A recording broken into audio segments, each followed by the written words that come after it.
சென்னை சோழிங்கநல்லூர் பகுதியில் காற்றுடன் கூடிய கனமழை பெய்ததன் காரணமாக ஓஎம்ஆர் சாலை முழுவதும் தண்ணீர் தேங்கி நிற்கிறது. இதனால் பணி முடிந்து வீடு செல்லும் பொதுமக்கள் கடும் அவதி அடைந்துள்ளனர். இதுகுறித்த கூடுதல் தகவல்களை எமது செய்தியாளர் ராகுலிடம் கேட்கலாம். ராகுல், ஓஎம்ஆர் சாலை பொறுத்தவரைக்கும் தற்போதைய நிலவரம் என விவரங்களை பதிவு பண்ணுங்க.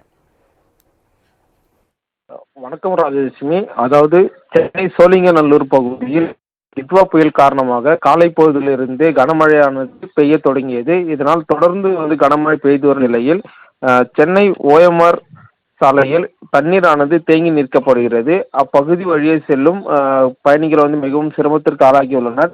குறிப்பாக வேலைக்கு சென்று விட்டு வீடு திரும்பும் நபர்கள் வாகனத்தை இயக்க முடியாமலும் சிலர் வாகனத்தை தள்ளி செல்லும்படியான ஒரு அவல நிலைக்கு தள்ளப்பட்டுள்ளனர்.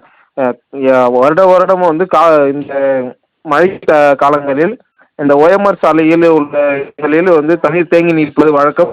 வகையில் தற்போதும் இந்த கனமழையானது பெய்ததால் ஓஎம்ஆர் சாலை, சோழிங்கநல்லூர் உள்ளிட்ட பகுதிகளில் தண்ணீர் தேங்கி நிற்கிறது.